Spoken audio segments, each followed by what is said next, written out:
Hello.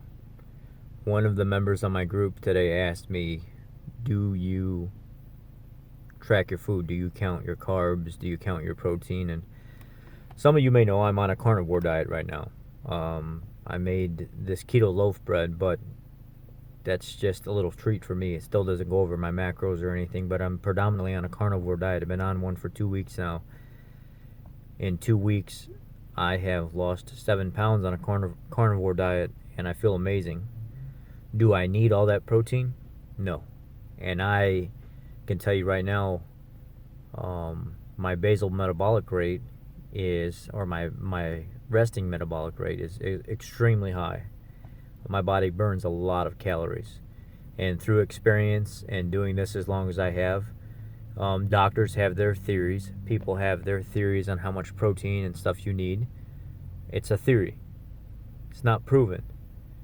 So with somebody my size, with my muscle mass that I have, granted, I'm not bragging, I still have a lot of fat to lose, but I'm very strong, I'm very big, I've got a lot of lean muscle mass. I've been tested at doctors. I went to facilities where I've had to pay people to actually measure through special machines. One cost me $600, another one cost me $250 a session, and they really work it up for you. They go through all the work, put you in machines that scan you and stuff just to see how much visceral fat and stuff you have. My midsection, I carry a lot of visceral fat. My arms, my legs, my back, I don't have it. It's all in my midsection mainly. So that's what I'm trying to lose. The answer to your question is no, I don't. I have not counted it in 2 weeks, and I'm losing pretty good. My theory is the reason I'm losing is because the protein is going to be my main source of fuel. It's not that it's saving my lean muscle mass, because ideally you don't actually need that much protein to save your lean muscle mass. That's been debunked. A lot of those people that think I got to have this high amount of protein to promote this lean muscle mass, you're wrong. This is news that's 20 years old that people thought this. Now they're seeing that it doesn't actually take that much to promote. Like even a guy my size, I would have about 70 to 80 grams of protein per day, and I'm completely fine. And all last year, before last year actually, I proved that. I went all the way down to 60 grams of protein per day. Maybe just 3 or 4 ounces 2 or 3 times a day or whatever it was. And I got between 60, 70 grams of protein. I was completely fine, never lost any muscle mass, had plenty of gains in the gym. So I've already proved it to myself. This is not a debate I want to have with anybody, because it's your right to do what you want with your body. It's your journey. But I wholeheartedly do know, I've tried it, it is false. You don't need that much protein. But having extra protein, for one, it will speed up your metabolism. It will help satiate your appetite along with fat. So in general, it can benefit you, because if you give up one thing, you have to increase in another. I don't count anymore. I've learned how to react to what my body tells me. If I'm eating a steak, if I'm eating some pork rinds, if I'm eating dairy, cheese, if I'm drinking some almond milk or whatever, and all of a sudden my body just says, hey dude, you're done. You just can't take it no more. You can taste it through your mouth. It's just starting to reject. When you first start eating, that fat's tasting good. The sensation of the meat and biting and stuff like that and filling you up, it's tasting. And when you start get to a point where your body's just like, oh, it's just too much. That's my first trigger to quit. It's not my stomach. It's my brain, my gut, everything in my body talking, and that's the first sensation I get. Like, oh, this is starting to get a little overwhelming, the flavor. Okay, quit. That's the first sign. Quit. If you yawn while you're eating, quit.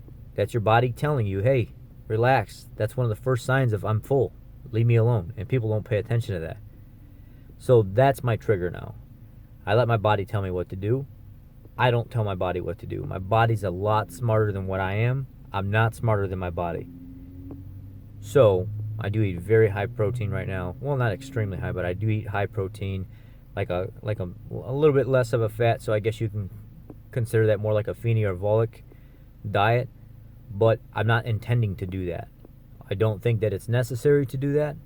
I've tried it out before, proving that I can go to an extremely low amount of protein and still get gains in the gym, still be in a ketogenic state, still have low carbs, still have plenty of energy, and I function completely fine. I've had other people do it as a test trial. As long as you're up on your sodium, you're getting some fat and you're getting some protein, and your body's satiated by these things, I don't really think there's too much of a point in counting. Dr. Canberra will say the same thing. Eat fat. You don't need all the protein. Eat fat, because that's what's going to give you that energy density at a lower amount, because you're not consuming so much food. It's going to make you feel a little bit better because you're having that extra fat that has more energy per gram, and it's going to keep your appetite at bay longer. Well, I believe that. I honestly do believe that. I found a lot of value in what he says, and I found a lot of value in more doctors that say that than say an extremely high amount of protein is. I feel fine right now off of a higher protein fat, and I'm doing very well. I'm actually losing better off that. But my theory is the only reason that's happening is because I am switching things up. I'm actually going to go back in next week or the week after, back into a copious amounts of vegetables, higher levels of fat, and then drop the protein back down, because I don't ever do the same thing. But as long as you're getting enough of your food to support an energy expenditure that your body wants to supply, realize what your body's talking to you. Realize when your body's telling you things, and focus off that. Go off that. I had like a 12-ounce ribeye last night, and I had about 5 eggs with some pork rinds in it, and I was going to put some cheese on the eggs, but by the time I got done with the steak, I was like, you know what? I feel like maybe I could finish the eggs and that's going to be it. Like, I'm already telling my body, like, hey, you only got so much more left in you before you're done, dude. So maybe you don't need to be putting that cheese on there. And that's exactly what it was. I picked up on the interpretation of that immediately. And by the time I got to that last bite, it was just like, that's it. I don't need anything else. My body's telling me right now, that's it. Like, literally, stop. So I quit. That's how I've been doing my carnivore diet, guys. That's my take on, do you need to count? No. Should you listen to your body? Yes. If you're a new person and you're just starting this out and you want to figure out what your body's telling you by assimilating the nutrients that you're putting into your body, by the reaction that you're getting back from your body, it's very good to count in the beginning. It's very good to get that experience for quite a while, like months and months of counting. I went like almost 8 months before I even put the tracker away or the paper away, and I stopped counting, because I did everything old school on paper because I wanted to see what I was doing. And that's what made me, like, I can look at somebody's nutrients, I can look at somebody's weight, and I don't even have to go to a tracker, a paper, or anything. I can tell them already what they're doing wrong. I can tell, like, I'll have people tell me their age, their height, their weight, their body fat percentage, and I can tell them exactly what their macros are going to be. Almost I would say between 15 to 20, 25 grams. I'm in the ballpark. I would say probably more like 15 grams to 20 grams. Or they can tell me what their nutrients is in the tracker, because they're still kind of gun shy about putting their weight out there. And just by looking at the nutrient amount and stuff, I can say, oh, so you're about 175, right? And then the person comes back and says, yeah, how did you know that? I'm like 172. I've been doing this too long now. Guys, this is going over 8 years for me now.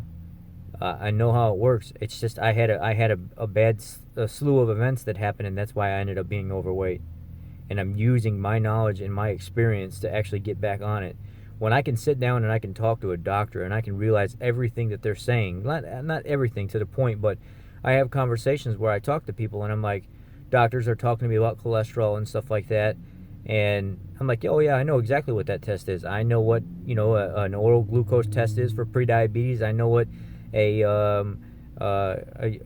fasted glucose test is. I know what an LPP2 test is to check for plaque particle, and I'm like, wow, I've been doing this so long now, like I actually understand this stuff. I don't even have to think about it. So it's the same way when I talk to people. I don't track anymore because my body knows, and I'm in tune with my body, and it's doing what it needs to do, and I'm still losing weight, and I'm getting healthy. And I'm on a little bit of a higher protein, lower fat. Is that necessary? No, it's not. I'm just doing that because it works, but it's not necessary. I could drop down to probably 60, 70 grams of protein again, and I'd be completely fine.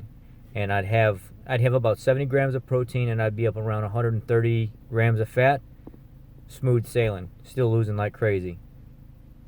Just all depends on what you want. You can put extra protein in your body, and you can actually overdo your protein and put yourself into a state where you're actually producing excess glucose via a process called gluconeogenesis. And at that point, your liver ends up taking fat from your body as fuel, so it can take protein and break it down into glucose. So your body has to have some form of glucose at all times. That's why it uses amino acids and protein. But at the same time, it can actually produce too much glucose through the process of gluconeogenesis, and you can actually gain weight by having too much protein. It's a fact already. It's been proven. So that's the whole term. Gluconeogenesis is taking protein to create glucose. And if you don't have carbohydrates and you don't have an excessive fat consumption that's not going to get turned into glucose, the only thing that can get turned into glucose in an excessive amount is protein. So let that weigh on your mind a little bit and think about what I just said. All right, guys. Thanks. The answer to your question is I do not track anymore. I let my body tell me when to quit, and it works very well. Okay. Keto on.